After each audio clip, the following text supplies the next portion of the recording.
Hello नमस्कार दोस्तों, आपका स्वागत है एक बार फिर मेरे चैनल में। नवरात्रों का 9 दिन का पाठ।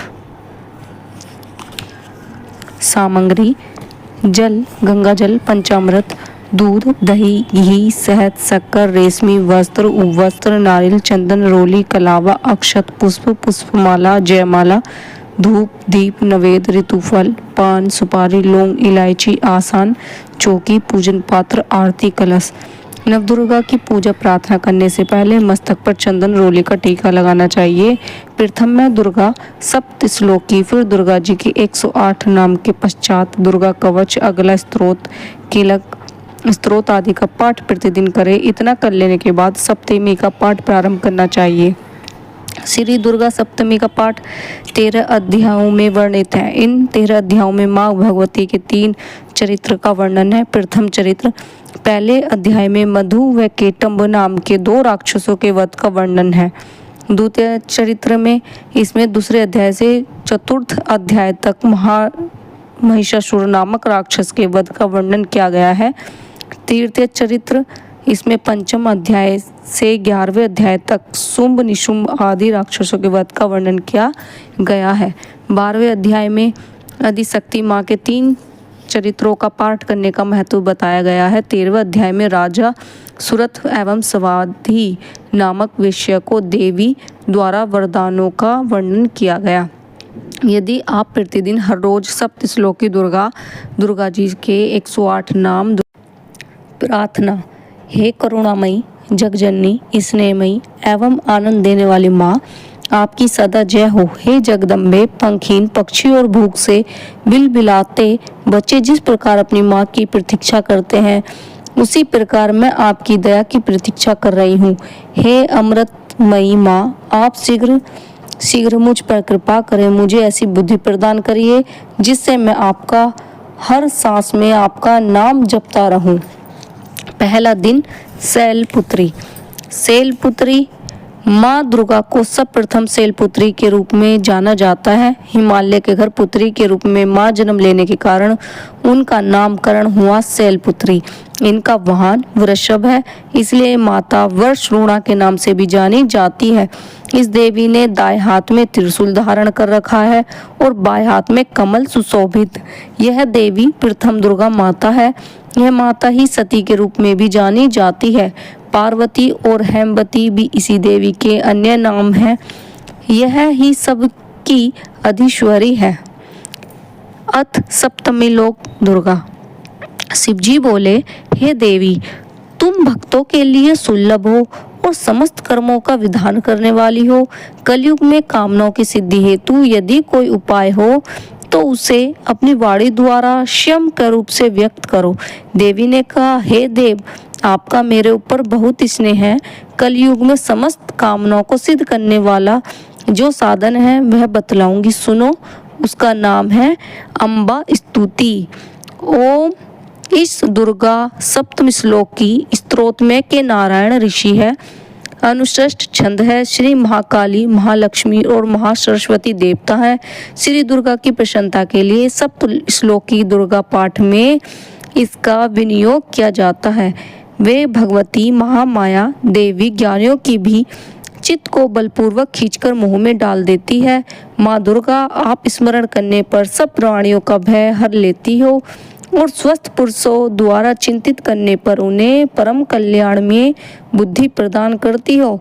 दुख, दरिद्रता और भय हरने वाली देवी, आपके सिवा दूसरी कौन है जिनका चित्त सबका उपकार करने के लिए सदा ही दरिया रही हो। नारायण, तुम सब प्रकार का मंडल प्रदान करने वाली हो, मंडलमयी हो, कल्याणदायिनी शिवा हो, सब पुरुषों को सिद्ध करने वाली शरणगत वत्सला हो, 3 नेत्रों वाली हो, गौरी हो। तुम्हें नमस्कार है, तुम्हें नमस्कार है, तुम्हें नमस्कार है। शरण में आए हुए दीनों एवं पीड़ितों की रक्षा में संलग्न रहने वाली, सबकी प्रेरणा दूर करने वाली नारायण देवी, तुम्हें नमस्कार है, नमस्कार है, नमस्कार है। स्वरूपा, स्वेश्वरी तथा सब प्रकार की शक्तियों से संपन्न दिव्य रूपा दुर्गे देवी, सब भय से हमारी रक्षा करो। तुम्हें नमस्कार है, नमस्कार है, तुम्हें नमस्कार है।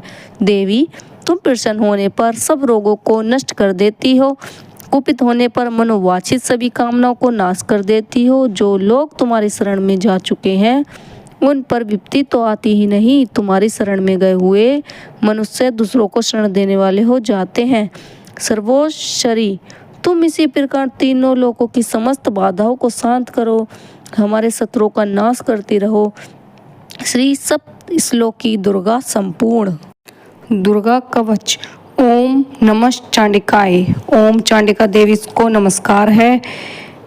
पितामह, जो इस संसार में परम गोपनीय तथा मनुष्य की ही सब प्रकार से रक्षा करने वाला है और जो अब तक आपने दूसरे किसी के सामने प्रकट नहीं किया हो, ऐसा कोई साधन मुझे बताइए। ब्रह्मा जी बोले, ब्रह्मांड, ऐसा साधन तो एक देवी का ही कवच है जो गोपनीय से भी परम गोपनीय, पवित्र तथा संपूर्ण प्राणियों को उपकार करने वाला है। महामुनि, उसे स्मरण करो। देवी के 9 नाम हैं जिन्हें नवदुर्गा कहते हैं।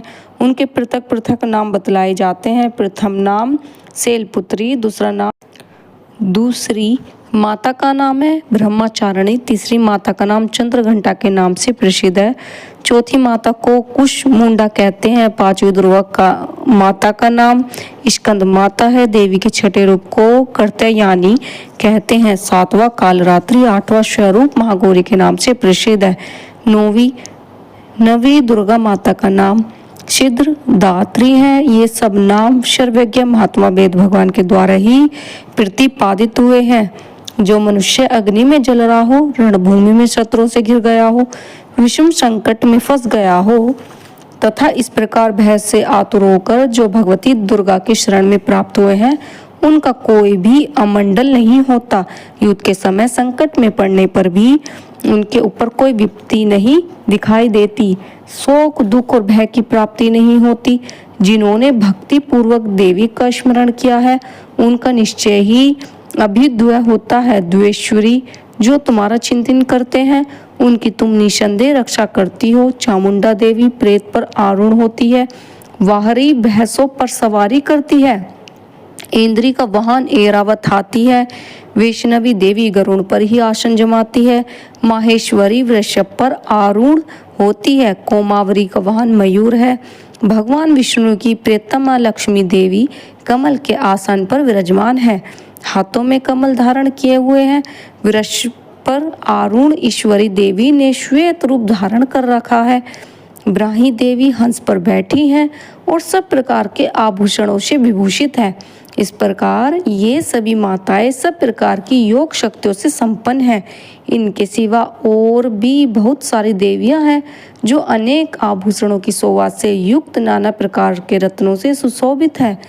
ये संपूर्ण देवी क्रोध से भरी हुई है और भक्तों की रक्षा के लिए रथ पर बैठी दिखाई देती है।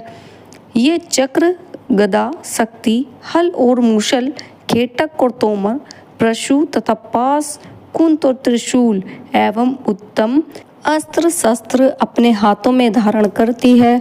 दैत्यों के शरीर का नाश करना, भक्तों का अभयदान देना और देवताओं का कल्याण करना, यही उनके शस्त्र धारण करने का उद्देश्य है। कवच आरंभ करने से पहले इस प्रकार प्रार्थना करनी चाहिए। महान रौद्र रूप, अत्यंत घोर पराक्रम, महान बल और महान उत्साह वाली देवी, तुम महान भय का नाश करने वाली हो। तुम्हें नमस्कार है, तुम्हारी ओर देखना भी कठिन है। शत्रुओं का भय वाली जगदम्बिका, मेरी रक्षा करो।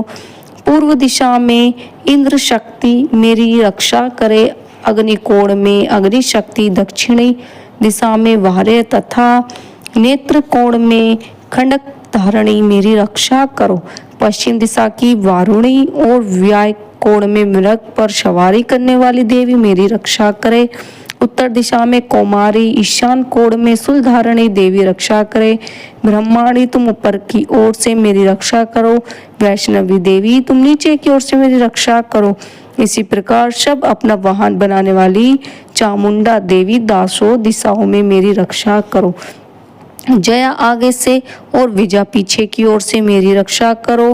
वाम भाग में अजिता और दक्षिणा भाग में अपराजिता रक्षा करो।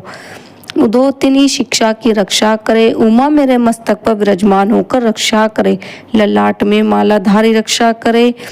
यत श्वेनी देवी मेरी बहो का रक्षण करे। बहो के मध्य भाग में त्रिनेता उन नथुनों की यम घंटा देवी रक्षा करे। दोनों नेत्रों के मध्य भाग रक्षा करे। मेरे पद की स्पूदा तथा मार्ग की क्षेम करी रक्षा करे। राजा के दरबार में महालक्ष्मी रक्षा करे। सब और व्यापक रहने वाली विजय देवी संपूर्ण भय से मेरी रक्षा करे। देवी जो स्थान कवच में नहीं कहा गया, अतएव रक्षा से रहित वह सब तुम्हारे द्वारा सुरक्षित हो, क्योंकि तुम विजयशालिनी और पापशानी हो। यदि अपने शरीर का भला चाहे तो मनुष्य बिना कवच के कहीं एक पग भी न जा, कवच का पाठ करके ही यात्रा करे। कवच के द्वारा सब ओर से सुरक्षित मनुष्य जहाँ जहाँ भी जाता है वहाँ वहाँ उसे धन लाभ होता है। संपूर्ण कामनाओं की सिद्धि करने वाली विजय की प्राप्ति होती है। वह जिस जिस अभिष्ट वस्तु का चिंतन करता उसको निश्चय ही प्राप्त कर लेता है। वह पुरुष इस पृथ्वी पर तुलना रहित महान ऐश्वर्य का भागी होता है। कवच से सुरक्षित मनुष्य निर्भय हो जाता है। युद्ध में उसकी पराजय नहीं होती है तथा वह तीनों लोकों में पूजनीय हो जाता है। देवी का यह कवच देवताओं के लिए दुर्लभ है। जो प्रतिदिन नियम पूर्वक तीनों संध्याओं के समय श्रद्धा के साथ इसका पाठ करता है उसे देवी कला प्राप्त होती है तथा वह तीनों लोकों में कहीं भी पराजित नहीं होता है। इतना ही नहीं, वह अकाल मृत्यु रहित 100 से भी अधिक वर्षों तक जीवित रहता है। मकड़ी, चेचक और कोण आदि उसकी संपूर्ण व्याधियां नष्ट हो जाती है। कनेर, भांग, अफीम, धतूरे आदि का स्वास्थ्यवर विष, सांप और बिच्छू आदि के काटने से चढ़ा हुआ विष और अहिफेन और तेल के संयोग आदि से बचने वाला कृत्रिम विष, ये सभी प्रकार के विष से दूर हो जाता है। उनका कोई असर नहीं होता है। इस पृथ्वी पर मारण, मोहन आदि जितने अभिचारिक प्रयोग होते हैं तथा इस प्रकार के जितने मंत्र यंत्र होते हैं वे सब कवच को हृदय में धारण कर लेने वाले मनुष्य को देखते ही नष्ट हो जाते हैं। यही नहीं, पृथ्वी पर विचरने वाले